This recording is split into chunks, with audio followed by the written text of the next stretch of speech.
Finché c'è vita, c'è speranza. Così diciamo in un proverbio che tuttavia non è secondo la fede cristiana. Perché quando la vita è morta e sepolta, sembrerebbe allora che non ci sia più alcuna speranza. Invece il Vangelo non termina con la morte di Gesù, ma con la sua risurrezione, con la vita piena che vince la morte e il peccato. Quando non c'è più vita, c'è ancora speranza. E l'Evangelista Matteo, di cui abbiamo letto il racconto della Passione, conclude quella splendida narrazione con una scena apocalittica. Il mattino di Pasqua le donne vanno al sepolcro e assistono ad una scena straordinaria. Un angelo del cielo scende sulla terra, ribalta la pietra e vi si siede sopra. Fu un grande terremoto. È una tipica immagine apocalittica il terremoto, per indicare il capovolgimento della situazione. È l'intervento di Dio che cambia la storia. Nella risurrezione di Gesù noi assistiamo proprio all'intervento decisivo e definitivo di Dio che ha cambiato la storia e ha fatto fiorire la vita dove trionfava la morte.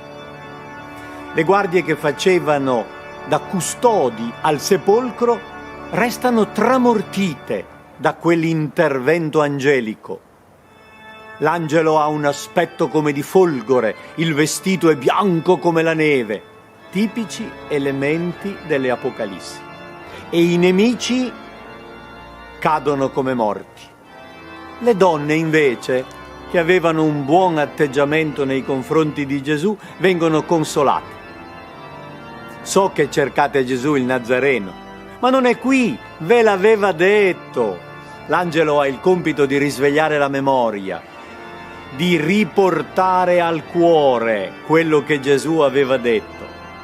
E finalmente le donne ricordano e apprezzano e comprendono quella grazia straordinaria che è stata fatta loro e diventano messaggere di questa speranza nuova.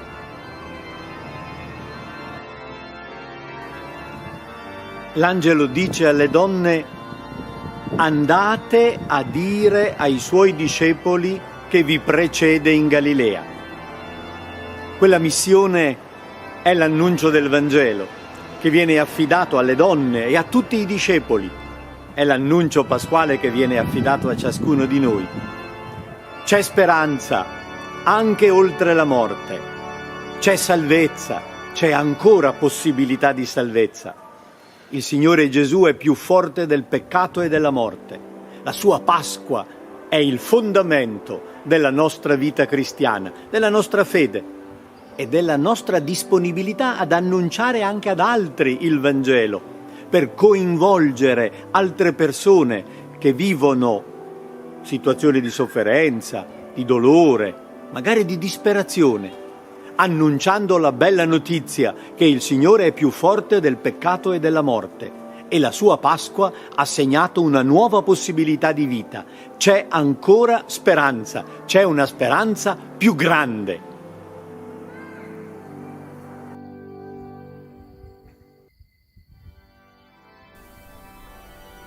L'angelo del Signore fa memoria di quello che è avvenuto, ricorda alle donne la parola con cui Gesù aveva annunciato la sua risurrezione e annuncia anche che precederà i suoi discepoli in Galilea, cioè nell'ambiente normale della loro vita, dove avevano conosciuto il Signore, dove l'avevano visto agire, dove avevano iniziato la loro esperienza straordinaria. Lì, nella vita quotidiana di tutti i giorni, vedranno il Signore che li precede. È il nostro augurio pasquale. Il Signore risorto ci precede, va davanti a noi, è il Maestro che ci insegna la strada, È Lui che ha aperto il varco attraverso la morte. È Lui che è arrivato alla meta, alla casa. E noi, Suoi discepoli, divenuti figli insieme a Lui, lo stiamo seguendo, lo accompagniamo, gli andiamo dietro come discepoli fedeli, convinti che la potenza di Dio sia capace di ribaltare le pietre che chiudono i nostri sepolcri, quelle abitudini vecchie, quegli atteggiamenti di peccato da cui noi non riusciamo a liberarci. La potenza di Dio può liberarci. Facciamo Pasqua allora, con la gioia del Signore risorto che cambia la nostra vita, che ribalta le situazioni, che ci dà la forza di sopportare e di trasformare in bene anche ciò che è male.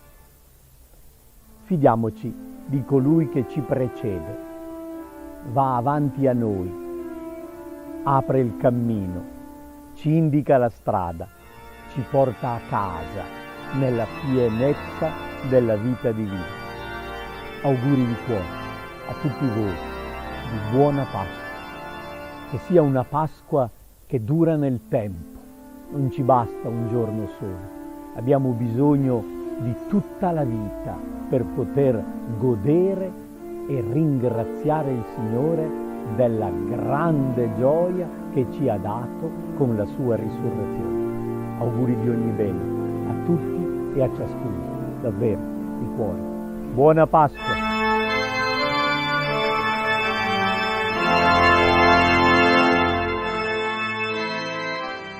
Dopo il sabato, all'alba del primo giorno della settimana, Maria di Magdala e l'altra Maria andarono a visitare la tomba.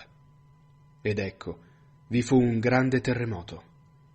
Un angelo del Signore, infatti, sceso dal cielo, si avvicinò, rotolò la pietra e si pose a sedere su di essa. Il suo aspetto era come folgore e il suo vestito bianco come neve.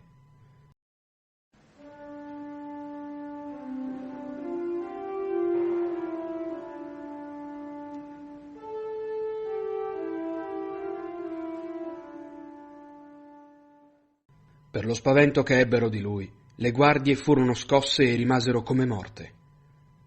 L'angelo disse alle donne: «Voi non abbiate paura. So che cercate Gesù il crocifisso. Non è qui. È risorto, infatti, come aveva detto.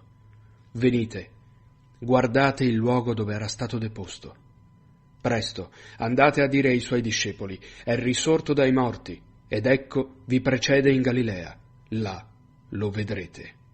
Ecco, io ve l'ho detto».